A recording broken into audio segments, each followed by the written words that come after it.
passo que impede uma escola de música de crescer é não conhecer os números da sua Sim. escola de música. O Sim. que você tem para dizer sobre isso? A maioria dos donos de escola não conhecem os seus números. E a cada dia que passa, eu achava que isso era mais do professor de música, né? Porque a gente, com a formação, eu conheci muitos professores de música e a maioria não planilhava, não sabia o que entrava, o que saía, quantos alunos tinham, quantos alunos entravam e quantos saíam, qual foi o déficit, qual foi o ganho da escola. Não sabia nada, não metrificava nada. E eu achava que era um problema dos professores de música. E aí me deparei com a realidade que os donos de escola de música também não sabem. Então, você saber os números da sua escola é primordial para que a sua empresa cresça, para que a sua escola cresça e seja lucrativa. Quando eu falo dos números, eu falo das entradas, das saídas, ou seja, venda, né? O que entra, o aluno que entra, o custo da operação, quanto sai. Falo também da retenção. Muitos donos de escola não sabem qual que é o número de retenção. O que é o retenção? É a rematrícula, é vender de novo para aquele seu aluno. Entre vários outros números. Eu metrifico tudo. Eu sou a senhora da métrica. Eu adoro saber porcentagem de tudo.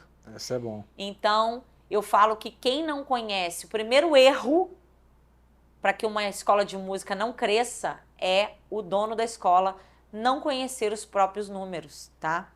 Inclusive, comecei a dar a minha mentoria para donos de escola de música, minha mentoria Legacy.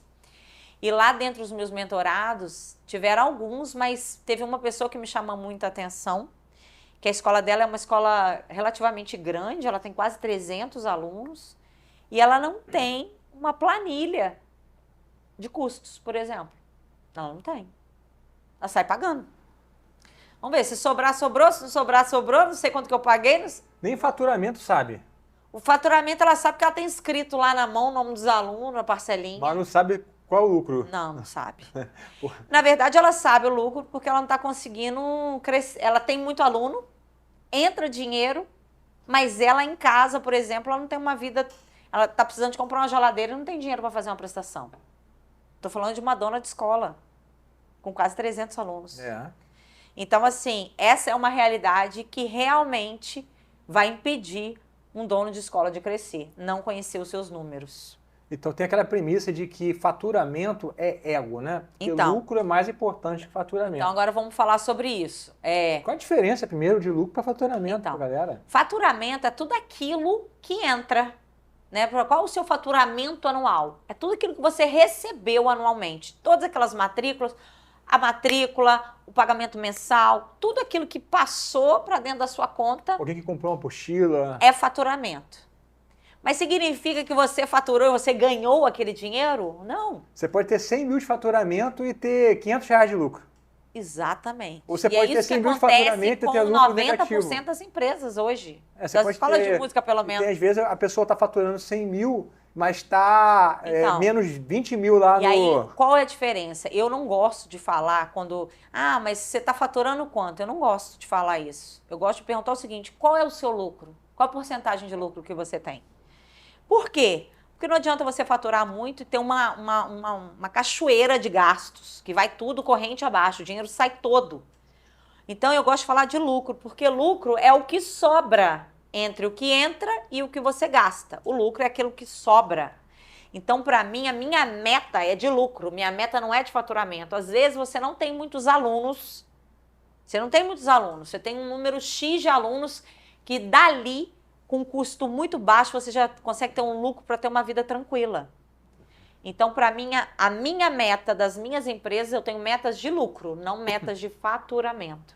E eu acho que você deveria, como dono de escola, se atentar a isso. E como a gente se atenta a isso? Rapidinho, é legal você falar isso, porque quando a sua meta é lucro e não faturamento, você começa a ser mais disciplinado naquilo que você vai fazer para ganhar mais dinheiro. Você fala assim, cara, eu vou botar mais grana aqui, porque isso vai fazer ter um lucro maior, não necessariamente ter um faturamento maior. Porque você pode botar a tua cabeça para ter mais faturamento e no final você não está tendo mais lucro. Mas o que você faz também? Além disso, quando você tem uma meta de faturamento, você começa a olhar em como economizar em tudo.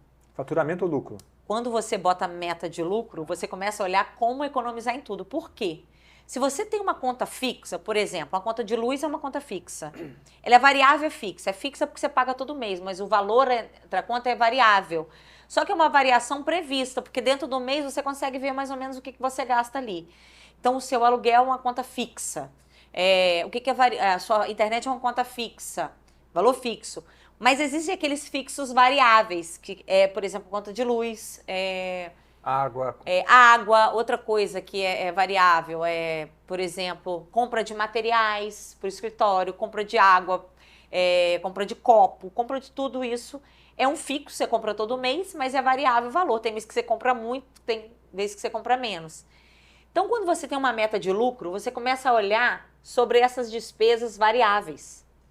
Porque elas vão existir, elas já estão lá dentro do seu quadro de despesas, já está ali previsto.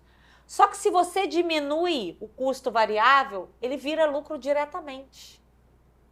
Porque R$2 que você economiza, R$10 que você economiza numa conta de luz que já estava prevista para pagar, ela vai diretamente para o lucro. Então, qualquer coisa que você consegue diminuir de despesa, ela vira lucro no seu bolso. Então, o bom da meta de lucro é isso, porque você fica econômico e tem o seu olho ativo em qualquer área da escola.